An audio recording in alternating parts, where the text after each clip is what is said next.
Welcome to Personal Landscapes. I'm your host, Ryan Murdoch. You can find links for today's episode and other conversations on Books About Place at ryanmurdoch.com. I'll never forget the first time I stepped off the edge of my personal map. I must have been around 5 years old when I wandered away from my yard one summer with two neighbor kids. Until then, the limit of my independent world was the single block around my house. We made our way street by street to the farthest side of my hometown, a place I'd never been to and didn't know how to get back from. A strange sense of pleasure fluttered in my stomach as we walked, and it grew stronger the farther we went. This drive to discover is deeply human, and as today's guest will tell you, it might even be encoded in our genes. Alex Hutchinson draws on the latest insights from neuroscience and behavioral psychology to show how this primal urge to explore shaped our species, and how it continues to direct our actions, even when we're sitting on the sofa. Alex is the author of The Explorer's Gene, Why We Seek Big Challenges, New Flavors, and the Blank Spots on the Map. He's a National Magazine award-winning science journalist and a columnist for Outside Magazine. He was also a long-distance runner for the Canadian national team. We spoke about the explore-exploit dilemma, memorizing a route versus mapping a landscape, and how to find the sweet spot between predictability and chaos in our own exploring lives. One quick note before we jump in. You know the spiel. Personal Landscapes relies on the support of listeners like you to keep going. I want to keep these episodes paywall-free and ad-free, and that's what I'm trying for the next year. But I've also got to pay the bills, and I need to make a little something for the effort I put into this. If you want to help, please consider joining my members club. You'll support the show and get cool book lover bonuses for less than the cost of a polar expedition. Go to personallandscapespodcast.com to find out more. And now, here's my conversation with Alex Hutchinson.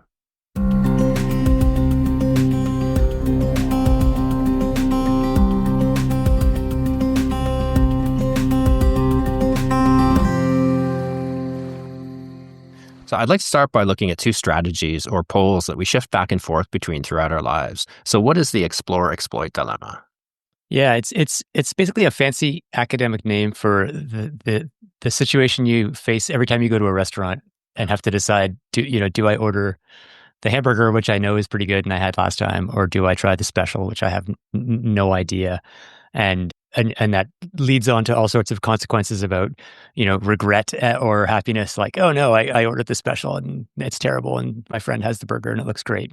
And so that is, one example of a dilemma that occurs on many scales, from the grand, like, what am I doing with my life, career, romance, things like that, down to the microscopic. And it's like, do I exploit my knowledge, my existing knowledge, to keep doing what I've been doing, or do I explore? Do I try something completely new? And once you start thinking of the world that way, you see explore-exploit dilemmas everywhere.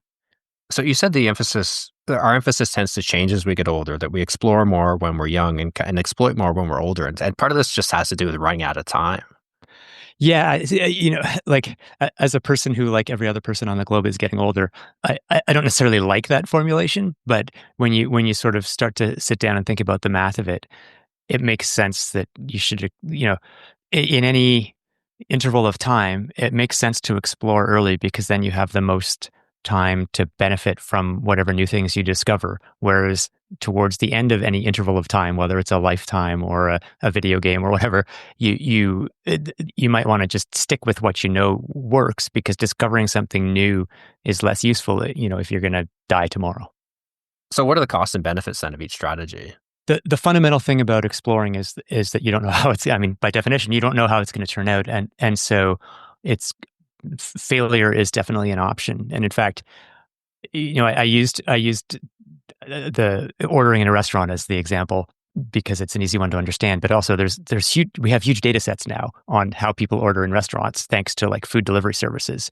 And so you can now make numerical generalization or numerical statements about, when you try something new, when you order from a restaurant you haven't tried before, it's probably going to be worse than average. Like, there's a reason we're sort of hesitant to explore, is that usually the things we know are more reliable. But the problem is, if you then don't explore, you never discover anything new. So in the short term, exploring usually leads to disappointment. But in the long term, it leads to better outcomes. And I should make a little digression here. Where I'm saying words like better and worse, or useful. And I think for those of us who like exploring, it's not just about discovering a better meal at the restaurant. There's also a joy in the act of trying something new, even if it doesn't turn out to be useful. So there's a utilitarian perspective on explore, exploit, but there's also a sort of experiential one of like, what's fun, not just what's going to, make me richer or get me better food. It's interesting too how each strategy sort of plays out better at different times. Like you gave a really interesting example of long line fishing boats in the Gulf of Mexico, where the guys who stuck to their usual routes and their usual fishing spots, it worked out better for them in the short term. But when that all was pulled out from under them, it was the guys who were exploring who benefited. Yeah, and so there's you can if you study like the math of explore exploit, which is a whole decision science, 50-year stream of research, that you can come up with various. You can't. There is no right answer for when to explore and exploit. There is no solution to this problem, but there are a lot of factors that tip it. And so one of them, like you mentioned, is how much time do you have left, because it's useful to explore. But another one is basically the volatility. How much is the world changing?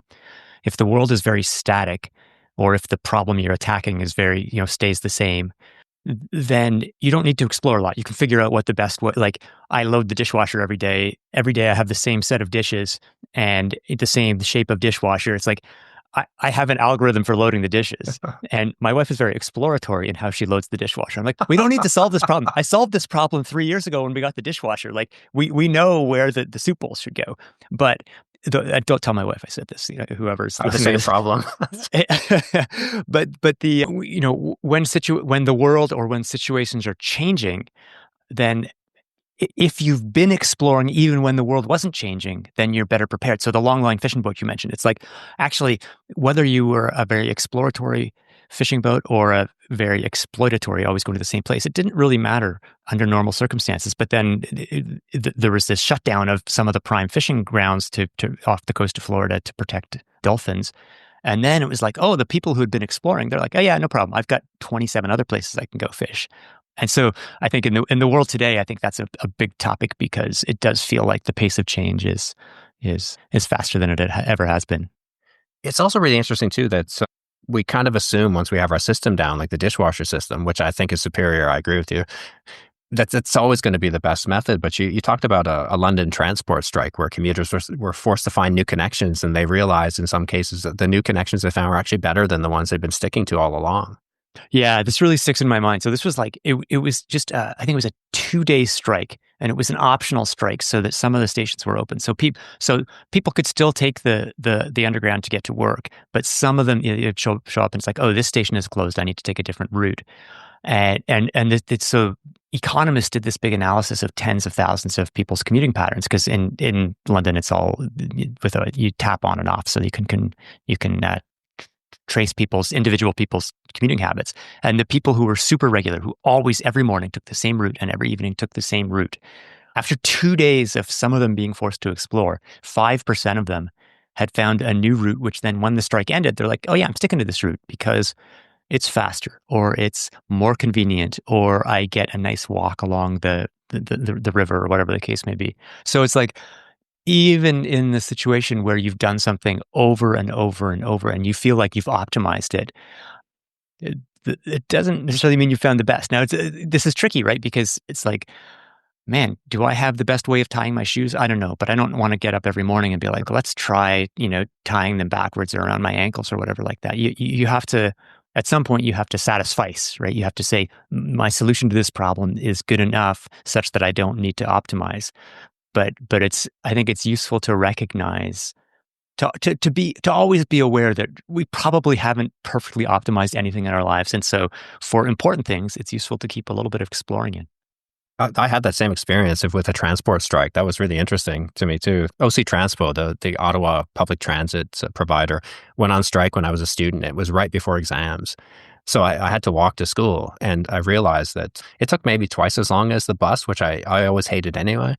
And it was a really nice walk, like down to Hogsback along the Rideau Canal. And I never took the bus again for the next 2 years. No kidding. Well, I mean, part of that was a grudge. Yeah.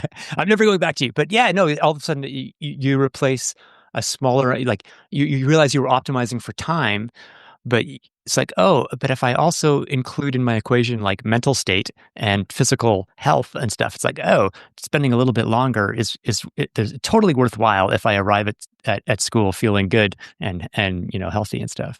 Like even in Ottawa winters, I didn't mind it. Like that canal got pretty cold. There was Yeah, I was gonna say that's saying something serious. -50 was the worst, like for a 3-day stretch. But I think my grudge kept me warm still, because I hold this sort of grudge that can only be calculated in geological time. So I vowed never to buy another bus pass, and I'm still mad about it actually right now.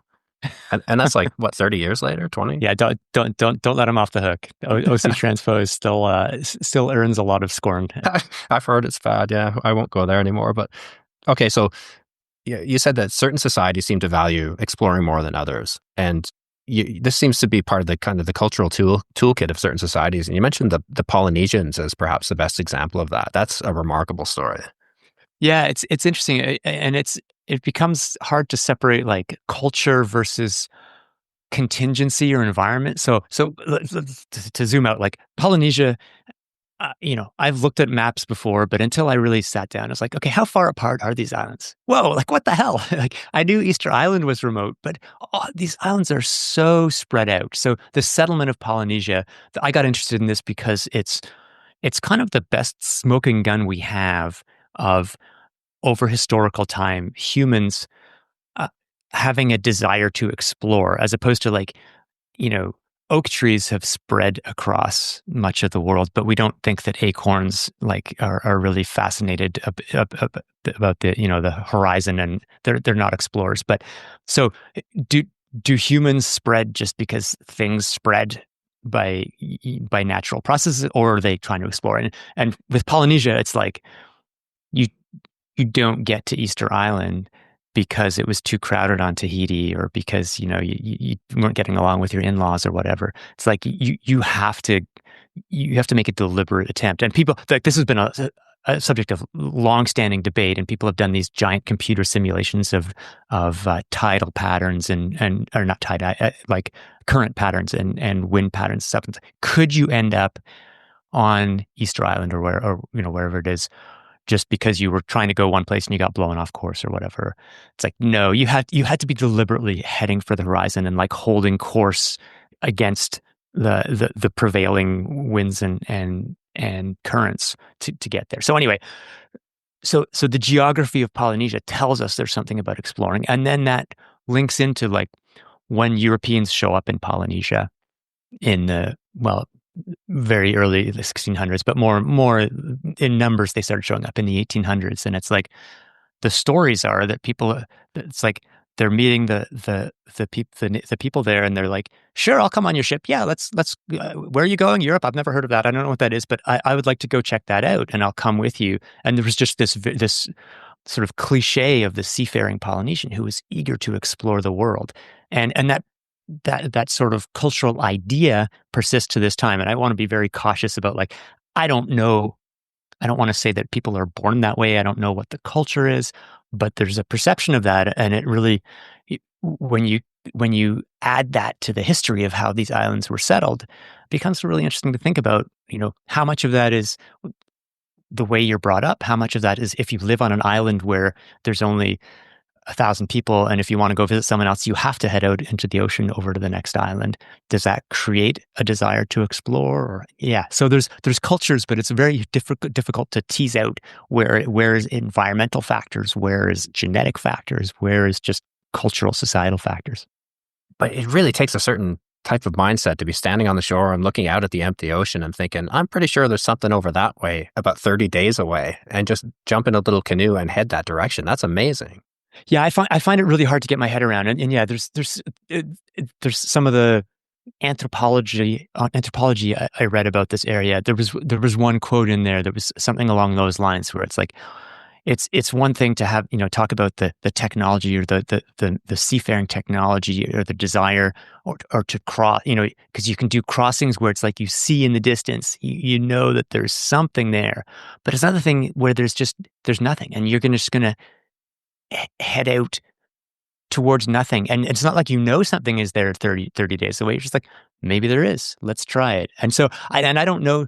Obviously, we don't have diaries left from these expeditions that would have gone out 1,000 or 2,000 years ago.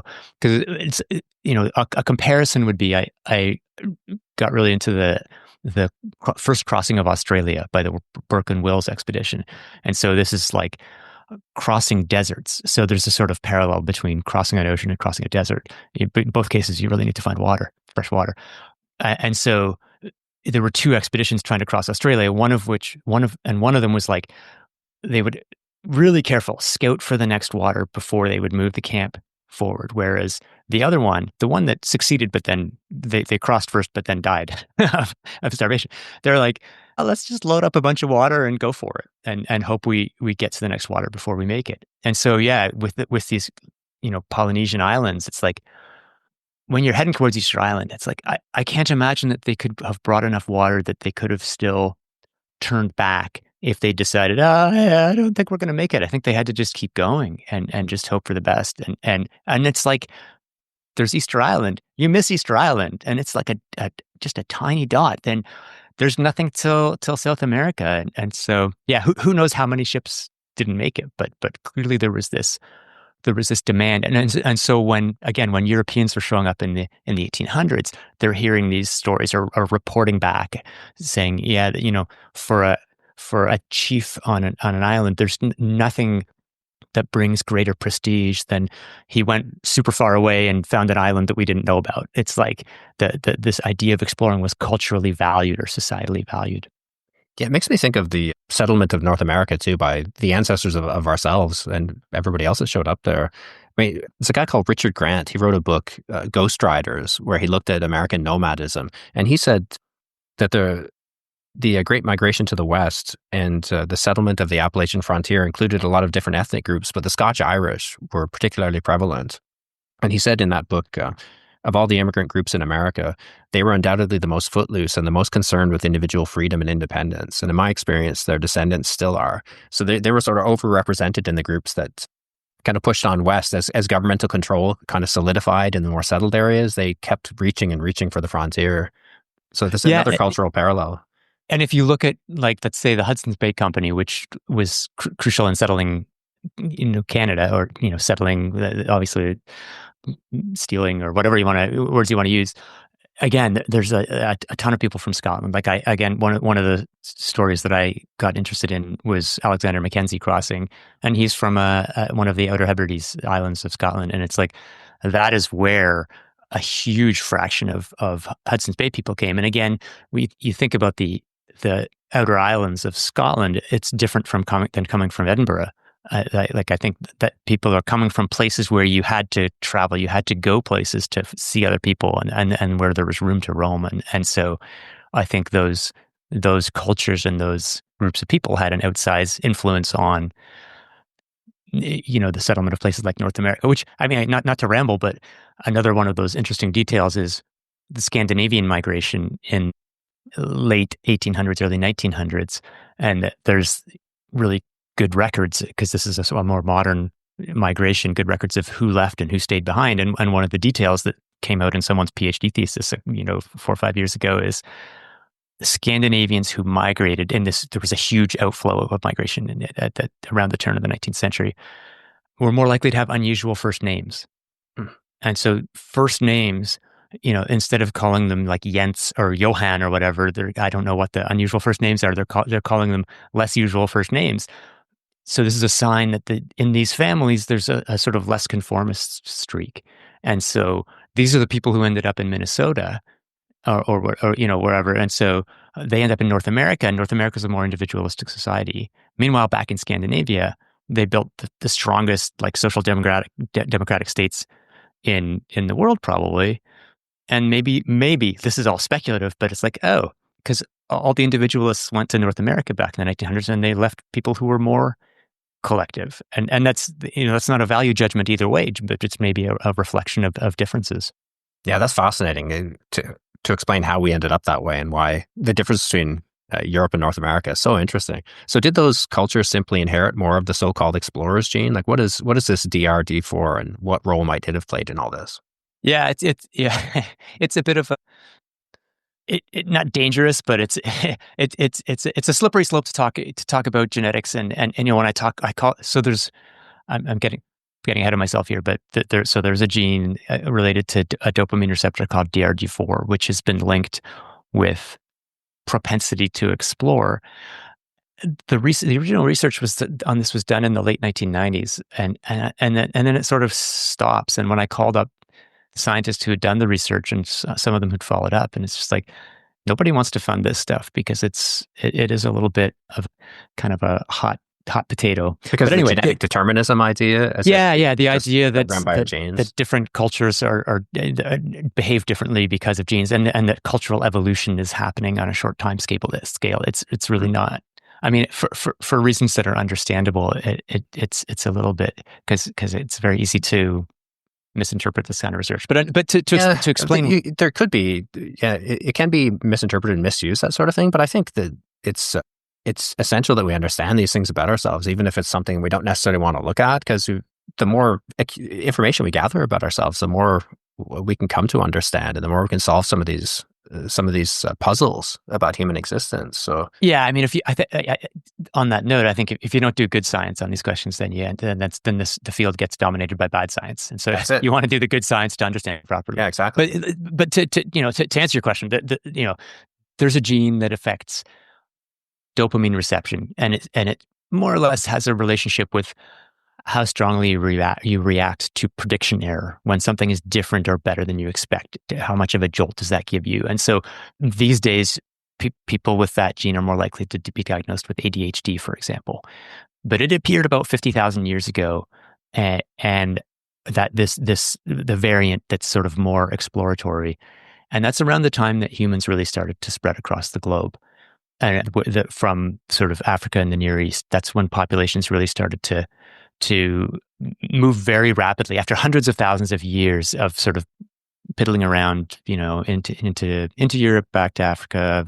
There's a lot of migration back and forth. Then all of a sudden, we're in the southern tip of South America. We're in Polynesia. We're in Siberia. We're in North America. All that stuff.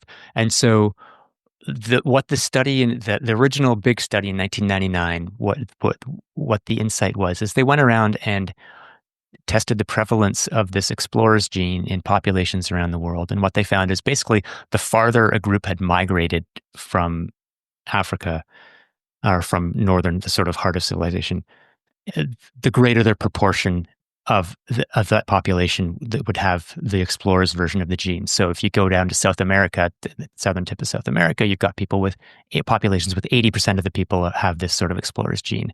And if you look closer in Europe, you have places with, or populations with 20% or 10%.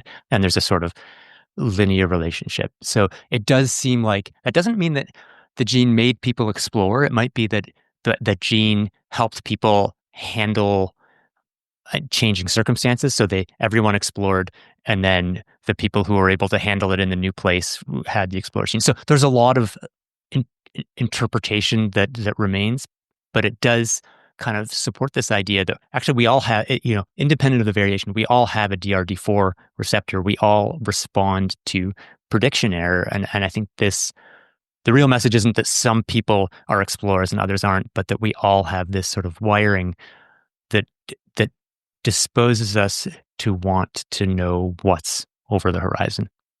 And it's like any other genetic potential as well. It's potential, it should be said. Like there are certain circumstances, maybe it wouldn't be switched on, and other circumstances it sort of encourage you to express that part of your genome or whatever. Like there's cultural interactions as well, like the Polynesians, for example. So it's not, so the idea that that's genetics determine everything is something that people I think are needlessly afraid of in certain respects. Yeah, because just because you have the potential doesn't mean you're going to express it in this current situation right now, but 5 years from now, maybe you will.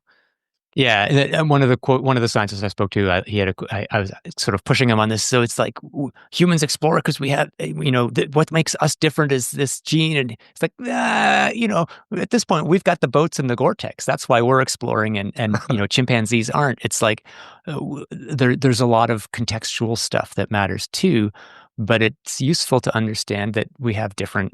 And so the DRD4 thing is something that we've been able to identify, but it's going to be one out of many uh, genes or things that mix, just like height. Like we know height is genetic, right? That's Mm. obvious. What's the gene That's for a height? great Well, example. Yeah. there's like 2,000 genes for height or 5,000 genes for height. So like with exploring, the desire to I feel like I have a pretty strong desire to know what's over the horizon, but I'm also very risk averse. So there's other dimensions that determine like and so when I talk to people about exploring, and some people say, "Oh, that's all very well, but I definitely am not an explorer." And I'm like, I think what you mean is you don't want to go on a polar expedition or hike 800 kilometers across the Haute Route or the Pyrenees or whatever, but you might be very exploratory in the sense of how you choose your meals or the music you listen to or the ideas, the books you read.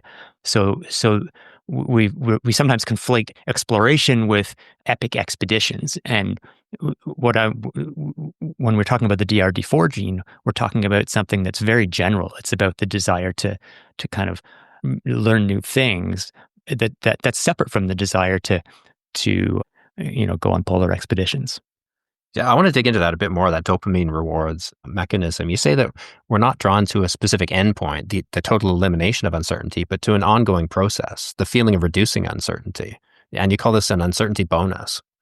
There's a whole bunch of neuroscience that's kind of in progress right now, which I find really interesting. That's trying to understand h- how we basically how brains are constructed, what the point of brains are, and they're really focused on the idea that the brain really wants to be able to predict predict the world around, that the brain predicts the world around us. It's like when we look around, we're not just like a video camera seeing the world. Our brains have a model of the world, and when we look around, we're just checking how good our model is. That yes, there is still a bookcase to the right of me or whatever.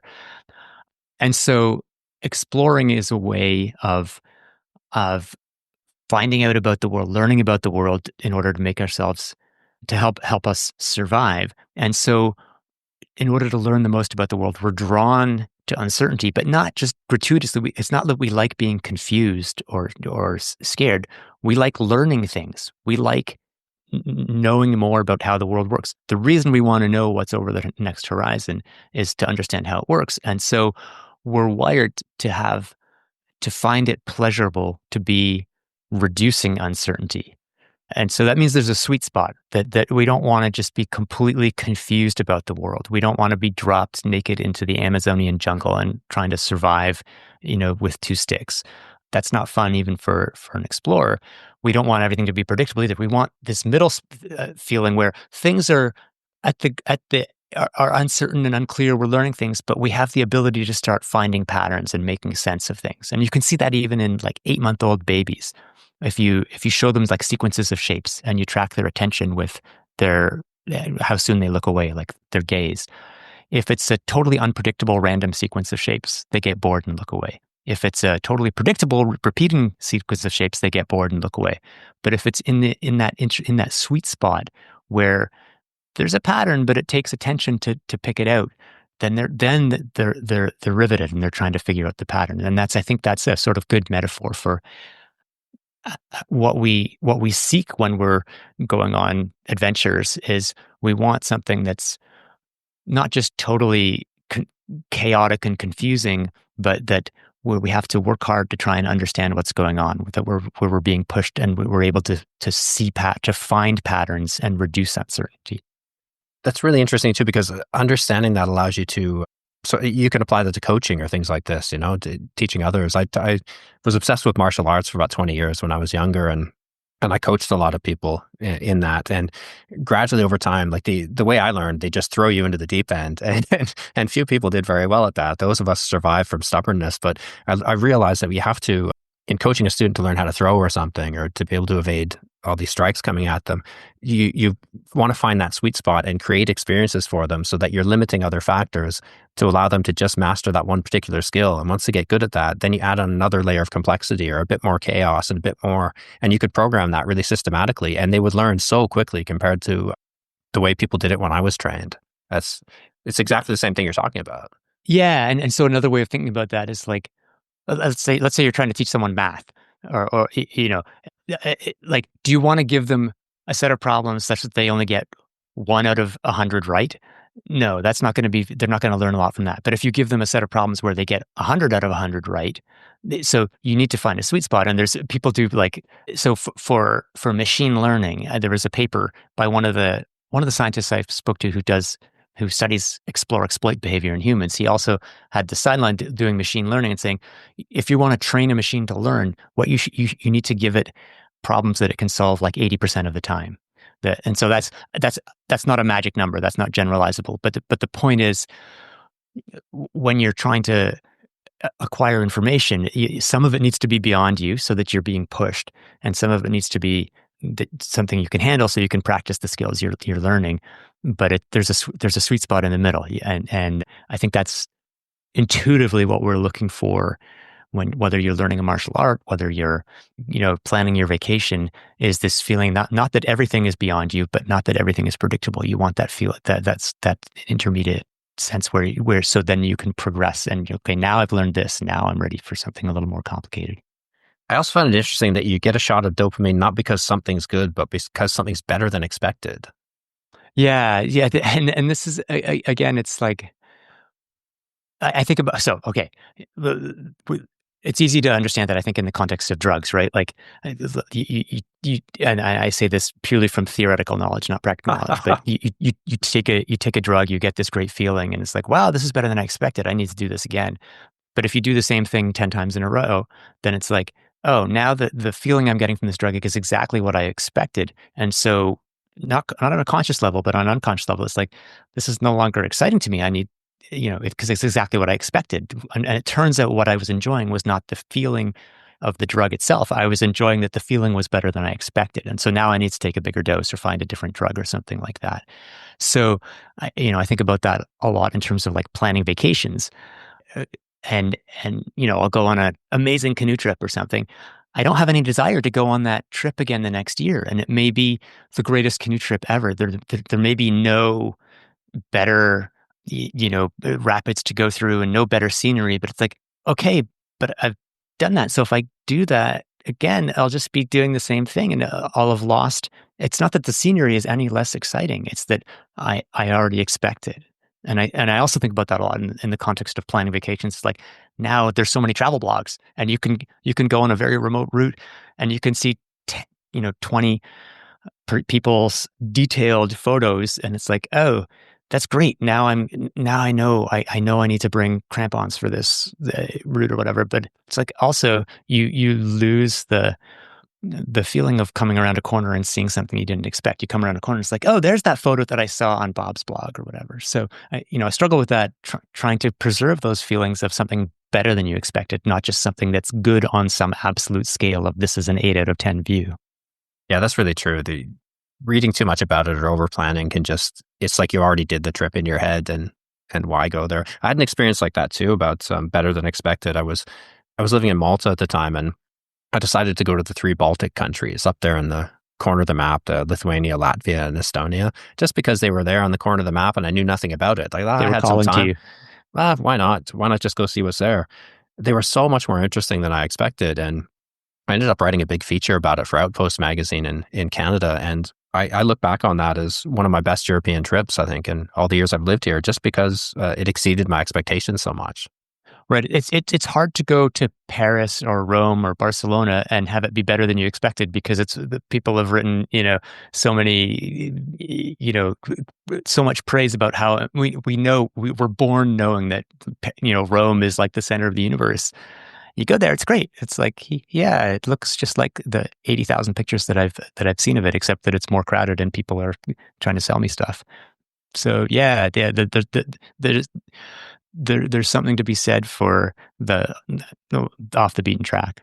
Yeah, little unknown countries. So you said that when we think of exploration, most people picture the first guys to conquer the poles or the first person to climb a peak. And few of us will ever experience such things because so much of our world has been mapped. But you broaden the term and make it more accessible. And you said that meaningful exploration involves making an active choice to pursue a course that requires effort and carries a risk of failure. So those two things are really important: the effort and the risk of failure. Why?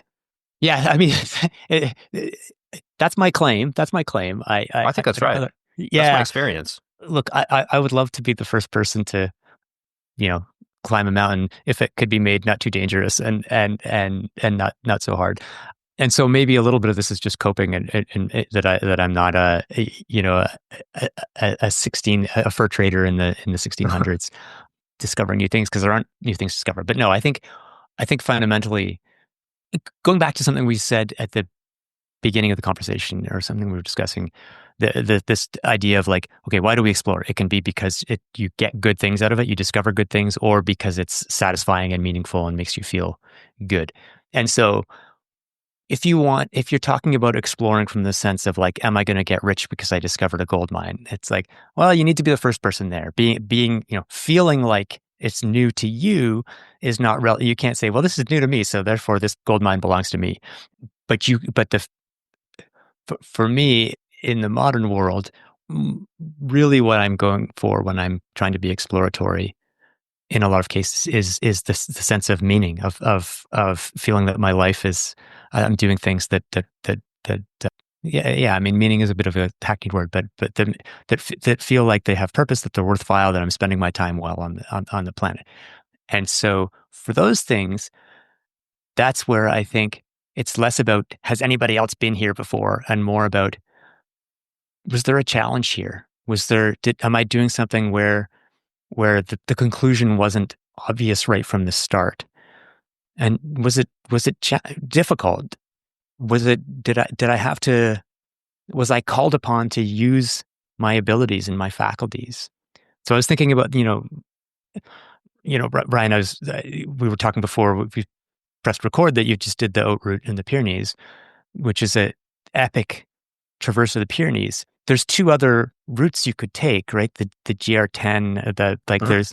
there's lower routes. And it's like, and I was thinking about this before I got on the call. It's like, is the scenery that much different between the Haute Route and the slightly less Haute routes? Or no, you're in I will, you can tell me if I'm wrong, but to me, it's like, I think the difference between those routes is not that, the peaks are that much more beautiful from a slightly different angle.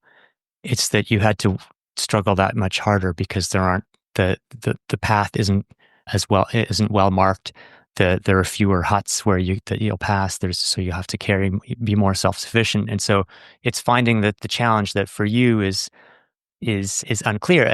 And so for someone else, the route, the GR10 might provide exactly the same experience if they have less experience than you do, if they're less physically capable. They might, to them, that might be an epically hard hike. But for you, you already know how to do that hike. So you had to find something where you weren't sure that you'd be able to do it. And anyway, so I'm rambling a little bit, but yeah, I think these things are where the sense, there's an idea that psychologists talk about called the effort paradox. The idea Mhm. that sometimes things, we do things not in spite of the fact that they're hard. Like, we don't climb a mountain just because we want to be at the top. We do it because it's hard. That's actually the thing that gives it meaning. And so I think for me, that's where exploring, when after sort of spending a lot of time really pondering this and staring at my belly button, I think it's like, yeah, I find these trips valuable because there's a chance of failure, because I have to work really hard, because that forces me to be the best version of me. There's also a bit of a clue in there too, that the end point isn't really the point. It's the process that matters. Like, travel is like that too. It's getting to your destination is kind of a letdown. Like, getting to the Mediterranean after that hike was nice. I was pretty tired, after 35 days, but it was a bit of an anticlimax. Like, it's the process itself. Writing a book is like that. Getting to the end is never that satisfying. It's being engaged in something, and that requires so much effort and concentration. And being in the midst of it is the most fun part. Yeah, and so, people talk about the arrival fallacy, the idea that if I could just do this thing, or acquire this, or achieve this thing, I would be a whole human being, and I would be so happy, and I would be satisfied. And you get there and you realize that actually no, I felt most engaged and complete when I was pursuing this goal, and now that I've got to this goal, I want to get to the next one. And so for me, I spent a lot of my life as a competitive long distance runner.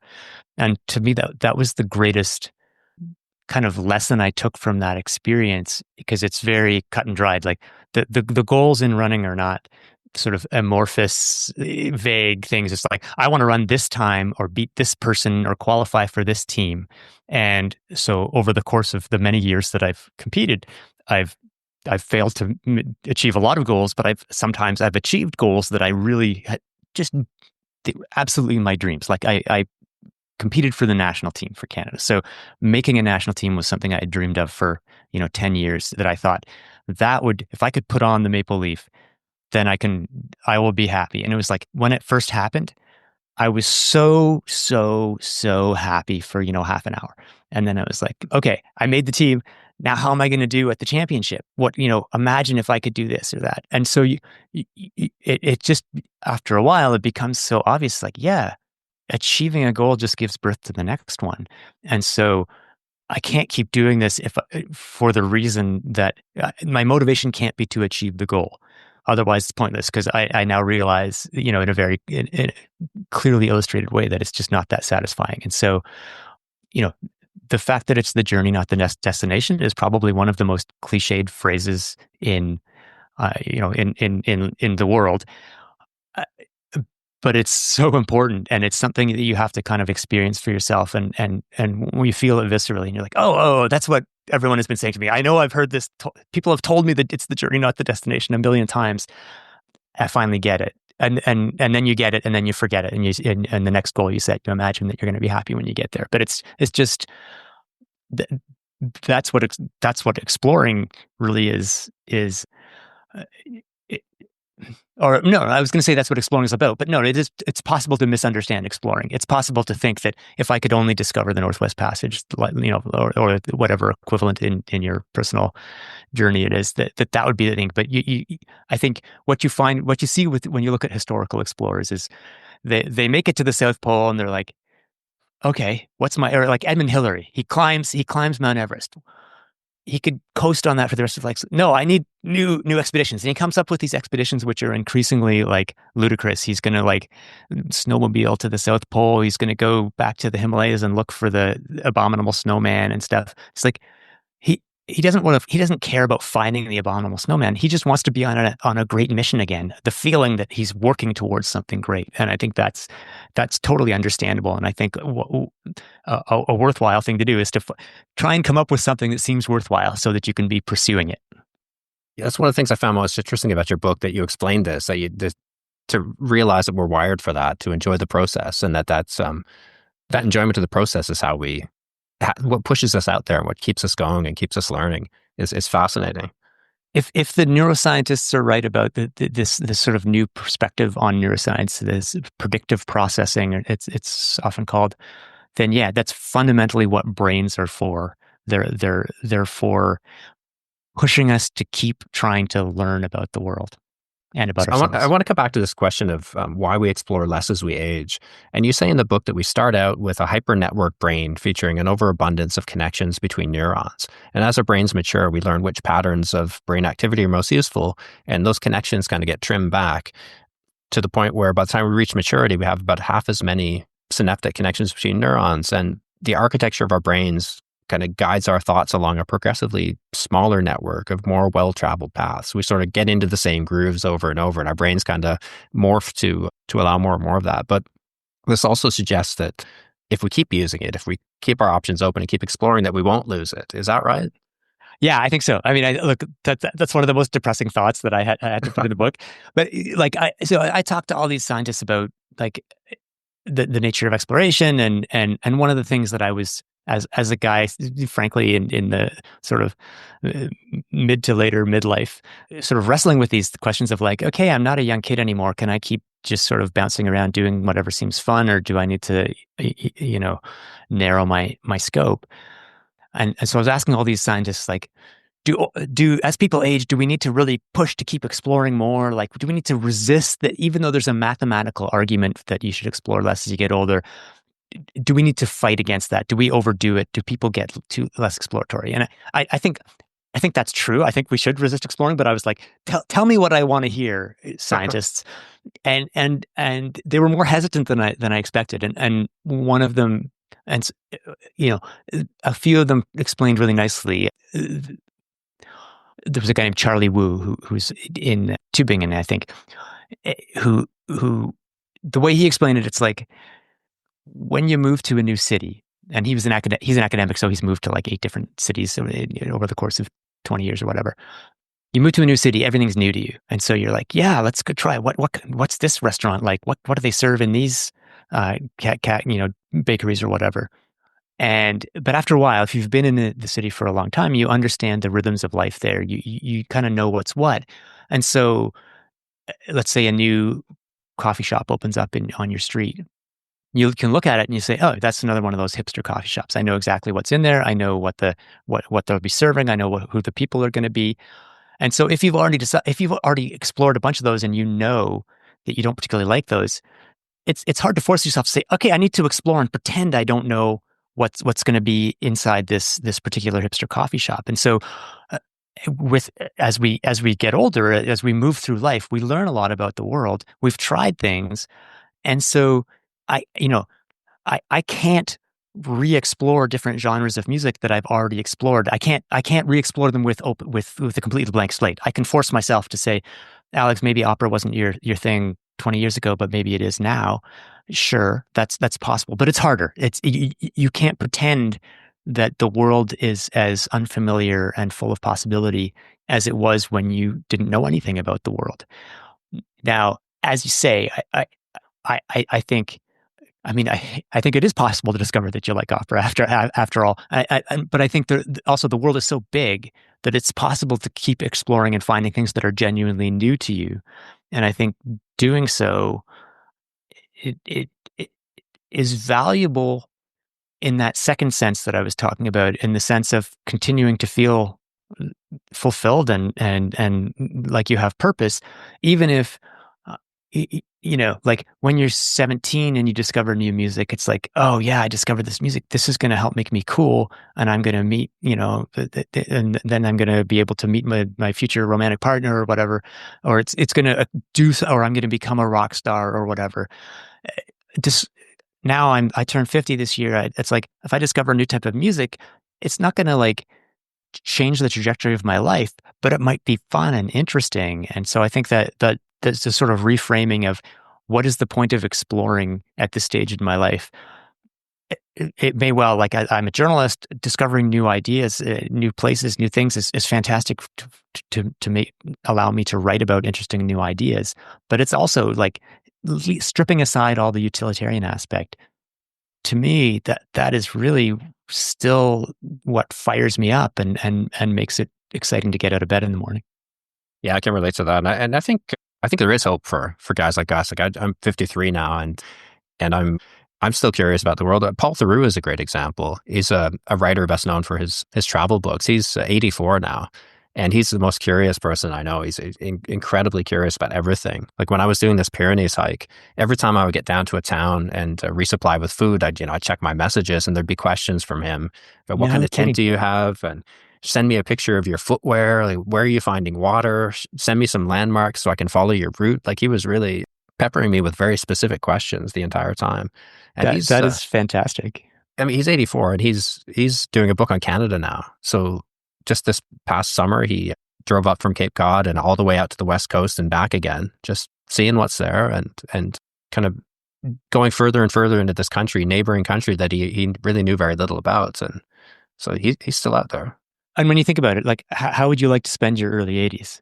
It's like that's like the joy of discovering new things as opposed to just having your horizons narrowed. And it can be everyone's version of exploration is different. Not everyone wants to drive across Canada when they're in their 20s, let alone when they're in their 80s.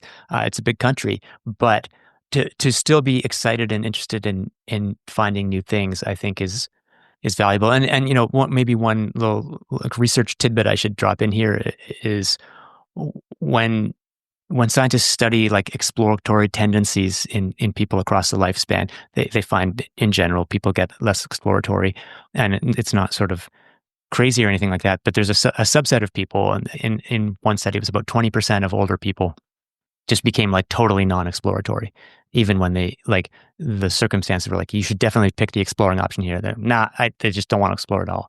And I think that is something to really be cautious against. Like You don't have to be like reinventing the wheel every morning when you're older. But if you're in a stage where it's like, yep, I'm going to go do today what I did yesterday, which is the same as I did the day before, which is the same as I did last year at this time, and there's nothing new. I don't know. I don't want to be too judgy or anything like that, but to me that seems like a both a sort of less engaging way of living, but also I can't. Back to your point about like you can keep the brain connections forming. To me, it seems like not great for the brain if you're not learning new things. Like if you're not pushing the boundaries of your brain, then it's going to be shrinking. Well, and that brings me to another thing that surprised me from your book. Didn't surprise me because I see it in the world around me, but these days it's not just the old who tend to stop exploring. Like kids are doing less and less of it now, and that's a problem. Like I remember, I'm going to put this in the intro. I remember the first time I stepped off the fringes of my personal map. You know, I was maybe 5 years old, and me and some neighbor kids walked beyond the previous, 1 block limit of my free roaming in my neighborhood. We went to the far side of my hometown, a place that I'd never been before, and I wasn't sure how we would get back from there even. And I just remember the feeling in my stomach and how excited I was, and it got stronger the further away we went. And you know, that kind of experience isn't common anymore. Kids spend more time indoors and they don't range as far from home. And you had a really interesting study about that in the book that's kind of looked at the exploratory range of kids and how they've shrunk since then. Let's say starting in the 90s, there was a lot of research on kids' home range, like how far afield are they allowed to roam or do they roam? And it's been shrinking quite dramatically in some cases.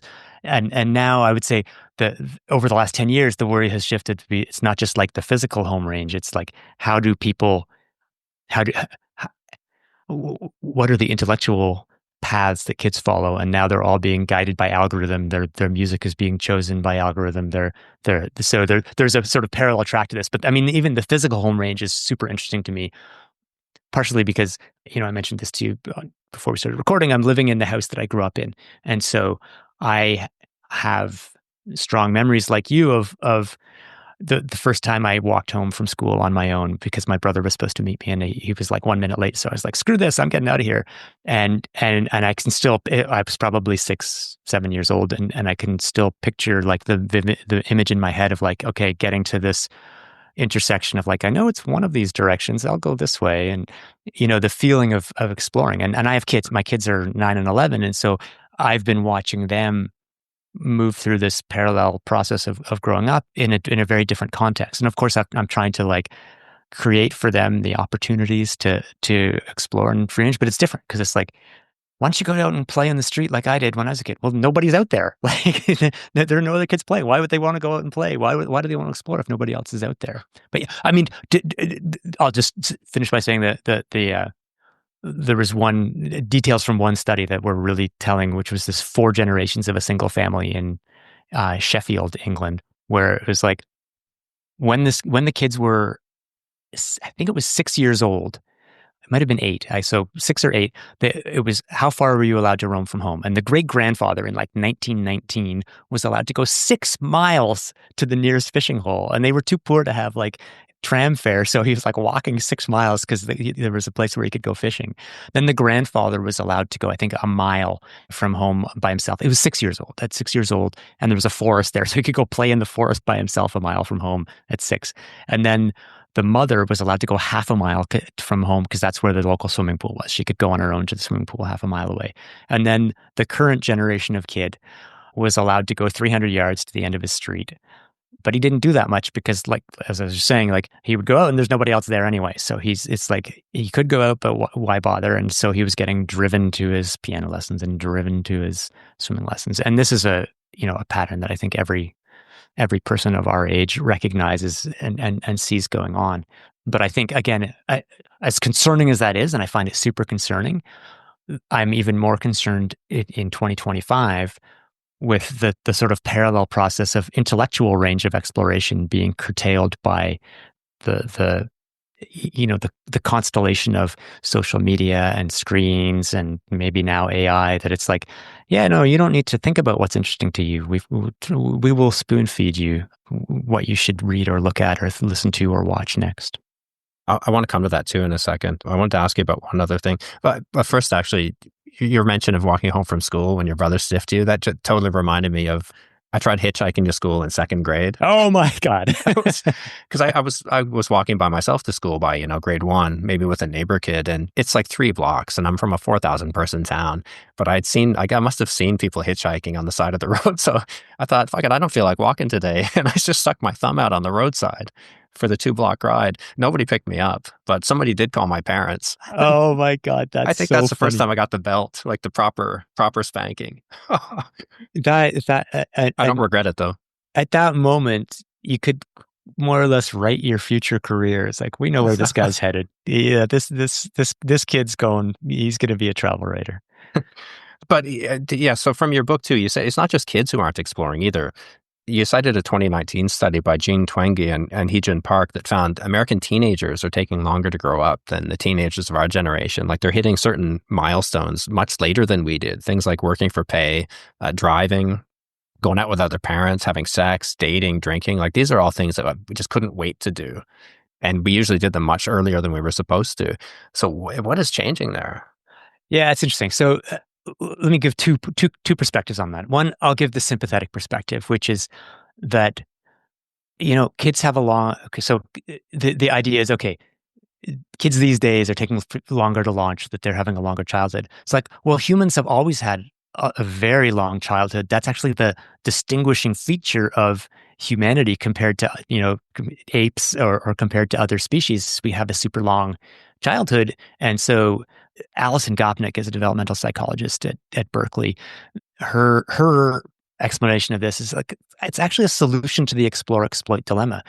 As we've been saying all this time, it's like the way to do it is you explore early and then you exploit late. You figure out what's out there and what the good stuff is, and then once you've figured it out, you transition more to exploiting. And so humans have a longer childhood because it's a longer exploration period to figure out the world, because we've kind of got these big brains that allow us to really find the patterns in the world and do new things. And so you could say, and right at the top of the conversation, we were talking about what factors affect how much you should explore. Well, volatility means you should explore more. If the world is changing, you need to spend more time exploring. So you could say, maybe kids these days are exploring more because the world is more changeable. It's not like you're going to grow up, you go to the factory at 16, you work there, and everything's predictable. Or even you grow up, you go to college, you go work at the ad agency, and you work there, you get your pension. Now it's like, we're all going to have like 8 different careers in our lives. And half the things we do now are going to be eradicated by AI or whatever. So maybe it makes sense to explore more. Maybe kids aren't in a rush to grow up because they really want to figure out the world before they, you know, and I don't think anyone's like at 15 is like, guys, let's not go get a 2 for a beer and get hammered and do crazy teen things, because the world is very volatile these days. We really need to figure it out. So I don't want to push that, but I think there may be something to the idea that it kind of makes sense to give kids a little more runway in a world where they're going to have to be pivoting more and exploring more. I mean, really, I think that might be the dominant thing is what we were just talking about, which is the virtual world is just sort of more convenient, more sterile, less risky, and so kids are less, they're sort of self-actualizing online instead of trying to do that in the physical world. Yeah, I think one of the keys to understanding this and what's happening now too is probably the thing that'll stay with me the most from your book, the thing that I found the most fascinating, mental maps and how we form them. So what's the difference between memorizing a route versus mapping a landscape, first of all? Yeah, I'm glad you picked up on that, because to me, this is really a fundamental thing. So yeah, let's use like navigating through the world as a metaphor for navigating through life.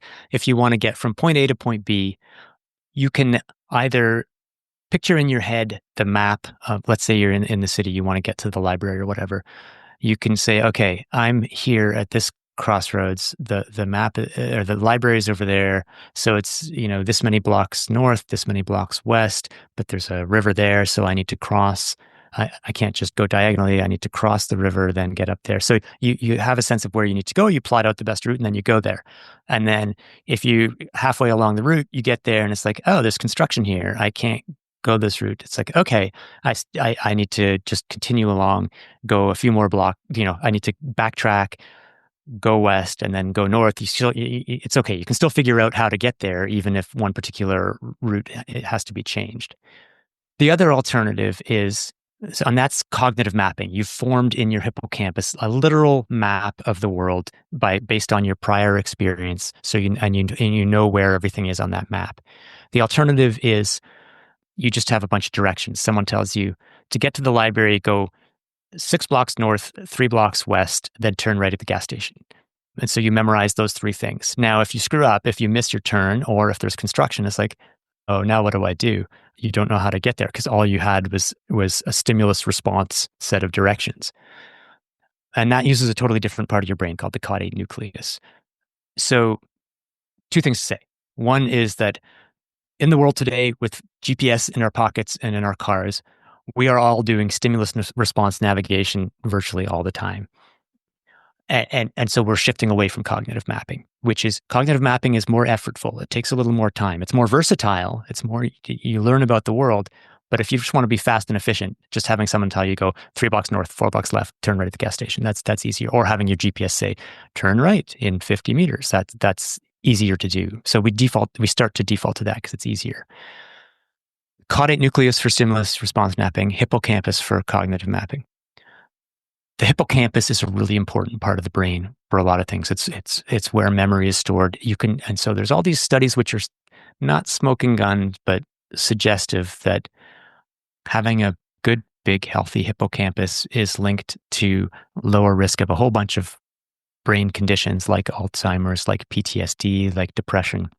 Not using and there's also evidence that what parts of the brain you use become healthier and bigger. The classic example is that London taxi drivers who have to, or at least used to have to learn this enormous labyrinthine city have enormous hippocampuses. Their hippocampuses grow while they're training to be taxi drivers. So there's this sense that the structure of modern society and certainly of the phones in our pockets is moving us away from this idea of being able to understand where things are situated relative to each other, to have a map of the world, as opposed to just following an order when the phone tells you to turn left, you turn left. And to give an example of that from the pre-internet world too, I remember I knew a girl in Ottawa who went to Carleton as well. She grew up there. She grew up in the neighborhood that I was living in, and she only knew like 2 ways to get to the university. She could take this road or this road from her house, and she got lost trying to go in between them. She lived her whole life there. Like she had to go back to her starting point and then take the other route that she had memorized. So she had 2 stimulus response routes, and that was it. That amazed me. But I lived in Malta for 6 years. It's a tiny island south of Sicily, and all the streets are medieval. There's some main roads that are sort of easy to remember, and then there's all these just crazy mishmash of village streets and farm tracks where you're walled in you can't see anything, any reference points. And when I first moved there, I had one of those TomTom GPS that you can plug in your car, but it didn't work at all in Malta. Like they either hadn't mapped it or it just was too slow. So I had to build a mental map of this island. And I would, once I got to know the main roads, I'd start thinking, okay, I bet you I could get from this one, if I go through these fields and kind of follow a farm track in that direction, I'm probably going to come out on that road or in that village. And sometimes you're wrong, and then you figure out why. But by the time I left, I had this complex mental map of all these back roads and farm tracks, and I could get around any traffic diversion. I knew them better than some of the people who lived in those areas. But it took a lot of effort and a lot of years to build that. So had I had just a GPS option to punch in and tell me where to go, maybe I would have taken it. Maybe I would have never learned that or made that effort. I think that's definitely a risk. So parallel story is I lived for 3 years in Cambridge, the small city in England, and its structure downtown is sort of a long triangle. It has 2 roads that are almost north-south but meet at a tip, and then there's a sort of east-west road. And so because I come from a North American grid city, I realized that what I do is I automatically plot roads in my head as either north-south or east-west. The problem is in Cambridge, there's these 2 roads that are almost north-south, which I had mentally decided were north-south, but they meet at what seems like a right angle. So in my head, I'd be walking north, and then I'd make a left turn. So now I'm walking west, but I'm actually walking south. So for the first few months, I kept finding myself completely lost because I would have done a 90-degree shift compared to what I thought. And then I realized, okay, no, I have to remember these are both north-south streets, even if they seem to meet at a right angle. But to your point, I think, I mean, for 99.9% of people in 2025, if they move to Malta, they're using their GPS and they're not going to learn that city. And I will say, what did I learn from writing this book? I don't know. I learned a lot of things that I find interesting, but what's the practical change I've made in my life? I have stopped using turn-by-turn directions in my car from GPS, and I still have it there. Like, and if I get lost, I'll turn it on, and I'm not like a purist or anything like that. But instead of, I've tried to get away from the automatic. Like, I get in the car, I turn on the directions. It's like I'm driving my kids to soccer practice. I've been there, you know, 18 of the last 20 days. I know how to get there. Why am I turning on GPS directions? If I need directions on, I will use the bird's eye view. So I'm seeing where things are relative to each other. But I will try not to even have that on unless I need it. Like if I'm going somewhere new, I'll look at the map and I'll try and, okay, this is where I'm going. I'm just trying to get there. And once I get uncertain, I'll turn on the map. But I'm trying to force myself to see the world. And the way I would say that to people is like, we all understand the difference between sitting in the driver's seat of a car and sitting in the passenger seat of a car. You drive through a new city. If you're the driver, you'll have a chance of retracing your steps because you've had to look around and figure out where you are. If you're the passenger chatting away with your friend, you get to the end of that journey. You're like, how do I get back? I have no idea. I haven't been paying attention. And with GPS, my fear is that we're not paying attention to the world in the same way that we once were. I get two responses to that. One, I should say that stimulus response didn't work in Malta either, even if I wanted it to, because they would give directions based on things that weren't there anymore. You'd ask somebody in a village and they'd say, "Oh yeah, just go down there and turn left at where Joe's fish shop," you know.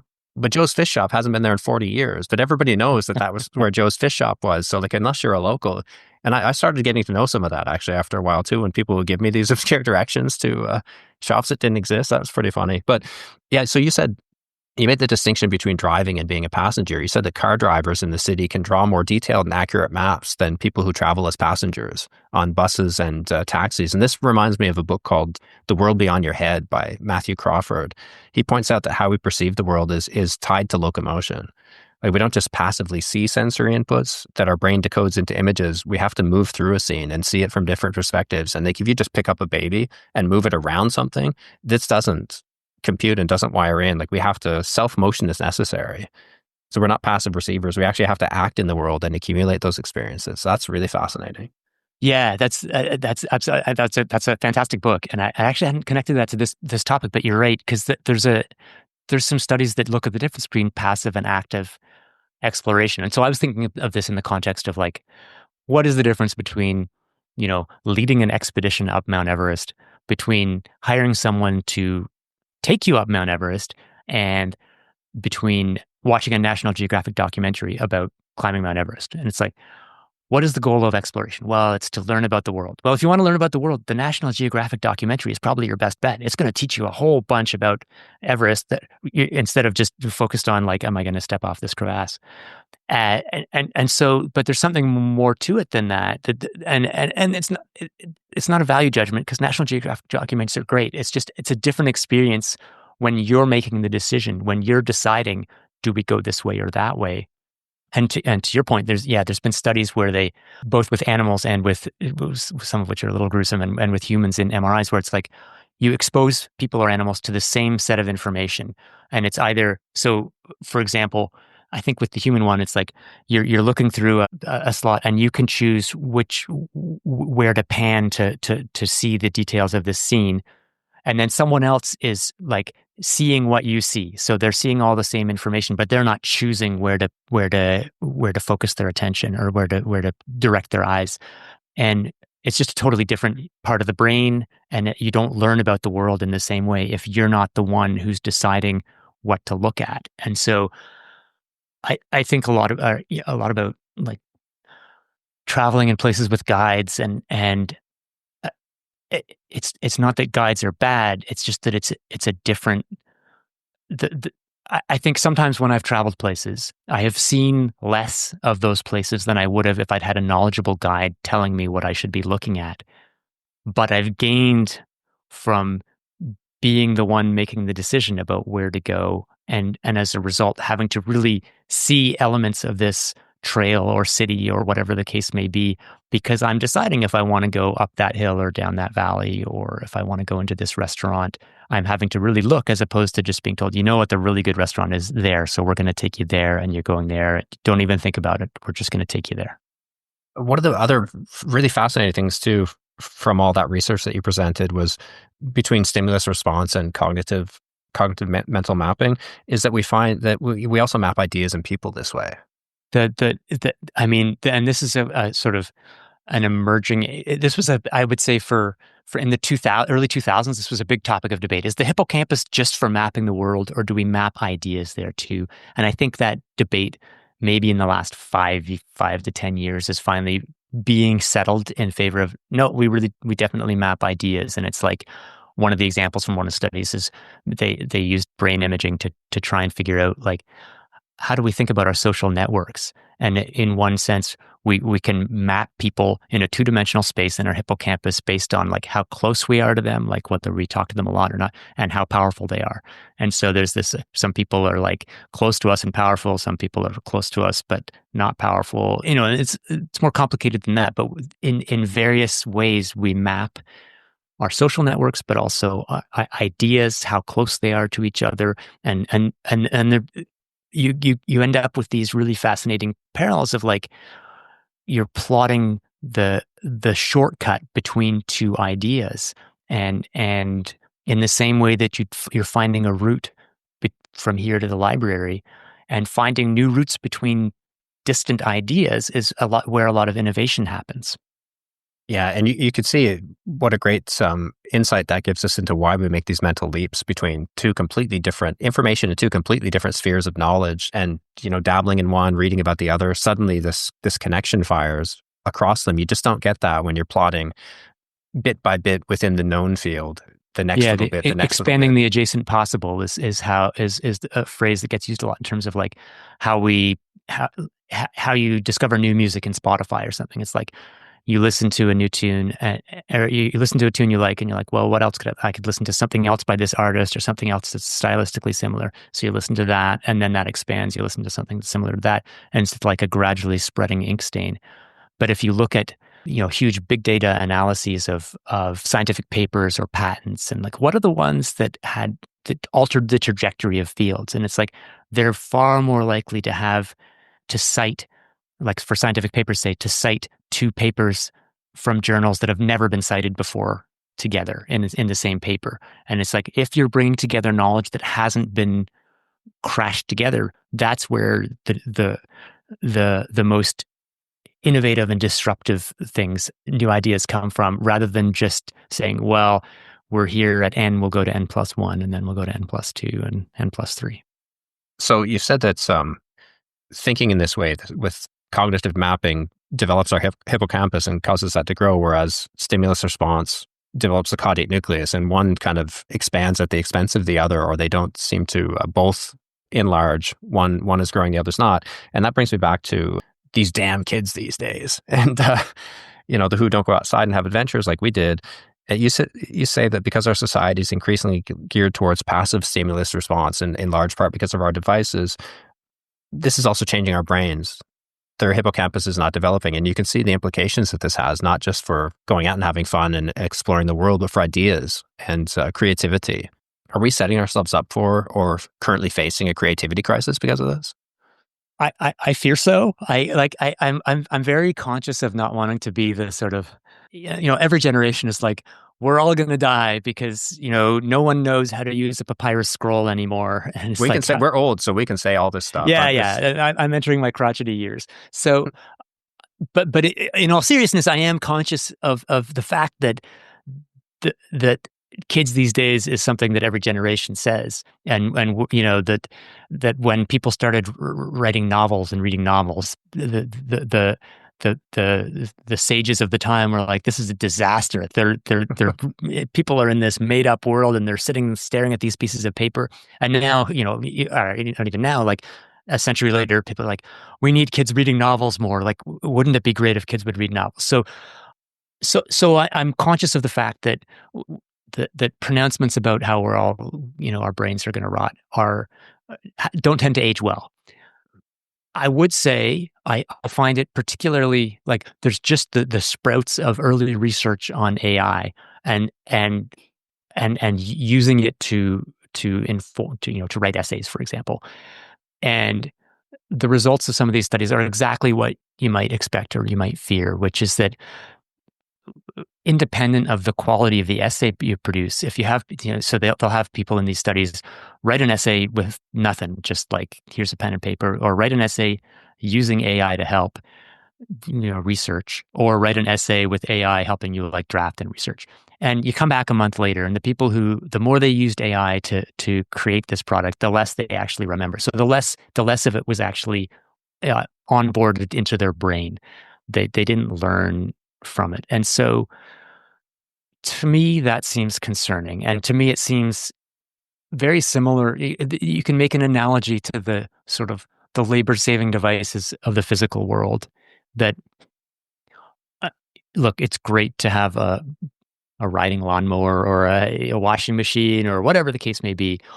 But I think we've all pretty much accepted the fact that it's like, yeah, if you offload all the physical demands on your body, this is not a good thing for your long-term health and happiness. And so now we devote enormous amounts of time and effort and money to forcing ourselves to use our bodies so that we can be healthy. And I think we're headed the same way with the brain. It's like, it's no longer really about the fact of like, can AI do this? Can AI write your email effectively for you? Maybe it can, maybe it can't. I don't really care because I don't want it to write, again, here, crotchety old man mode. I need to keep using my brain.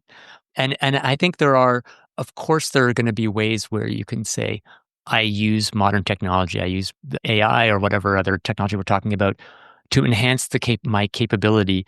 I'm using my brain creatively on a lot, and AI is expanding its reach. But I think the temptation that will be very hard to avoid, at least on a population scale, is to use AI not to expand your capabilities, but to avoid having to do any mental work. And if you avoid doing mental work, your brain is if you try and let AI explore for you, AI it's really just ingesting what humans have done before and maybe seeing connections. So maybe there are genuinely new things that AI can come up with. But I think it's important for humans as a species to continue to come up with new ideas. But it's also important for us to be healthy, functioning organisms to be using our brains in creative new ways, both for what we achieve that way, but also for how it makes us feel and what's the point of being here.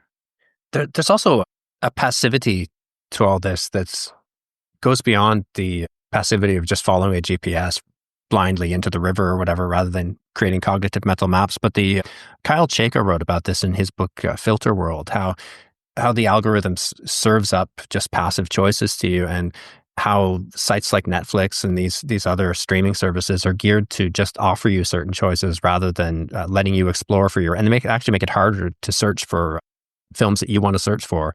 So getting used to just being served up a bunch of stuff and passively being guided down these paths by the algorithm or by technology, and having our choices just handed to us on a platter or made for us by something that anticipates all your needs based on something you clicked on before. So you're dooming you to the past, basically. How this is changing our brains, I think this is really alarming. And if this is causing the hippocampus to shrink, like, are we breeding creativity out even as our IQ is increasing? I absolutely worry about it. And going back to what we were talking about the sort of genetics and neuroscience of exploration, and we're wired to want to learn about the world. In a sense, what social media algorithms to start have done, and AI is getting there, is mastering the art of making us feel that we're discovering something new, of giving us that sensation, that sort of empty calorie sensation of, oh, look, by scrolling down to see what the next TikTok video is, I didn't know what it was going to be, and now I do. I have this feeling of satisfaction of having eliminated that uncertainty. But it's a form of reducing uncertainty that doesn't teach you anything about the world, and so it removes the underlying goal of exploration and just leaves you with the empty calorie sensation of satiating yourself, satiating your desire to reduce uncertainty. And so, yeah, I mean, I think it has implications for society, but I think also this idea of just, being passively served instead of having to go out and try and find what turns you on. I I think that will be measurable in the brain if we're not careful. Well, okay, I want to end on a positive note because those things that really concern me, and I've had them on my mind lately. So my last question: most of my listeners are readers, and many are travelers. And if they weren't, interested in exploring new corners of the library, they wouldn't be listening to me on Personal Landscapes. But so I want to close by asking you, how can they bring more exploration into their lives as a deliberate practice? Yeah. So I will say the the thing I said earlier, like in terms of the practical advice, like first of all, like think carefully about GPS in your life. So in the physical world, like use it when you need it. It's a great tool, and it's absolutely true that you go to a strange city or a strange place, you can go wander around and explore much more freely than you could when I was backpacking in Europe 30 years ago, because GPS will get you back to your hotel. But don't always just follow where it's going. Like look around, be willing to get lost on a both on a day-to-day level. So I had once I made this decision, I was taking my kids to a playoff hockey game, and I was like, yeah, I know where I'm going. And sure enough, I missed a left turn, and they're all panicked. And I'm like, okay, we'll take the next left turn. Look, we've never been down this street before. Isn't this exciting? So there's opportunities to explore just by kind of de-emphasizing convenience. But then, intellectual exploration too, I would say. One thing that I am I have not been good at doing, but I'm resolving to try and do better is what I miss is being in a physical library or a bookstore and wandering down the shelves and seeing something on the next shelf over that I didn't intend to get. And it's like, I'm all for targeted search. And I use that. Like, this is the book I want. I'm going to order it from the library. It's going to show up on hold. I go to the hold library. But I'm trying to bring back a little bit of the opportunity to see, oh, what else is on that shelf? And digitally, the recommendation algorithms can do a little bit of that to their credit. You search for something on Amazon or whatever, and it suggests 10 other things. Well, yeah, that's an algorithm, but it may. So I'm trying to sometimes read things that I didn't intend, that I didn't expect to read or didn't set out to look for.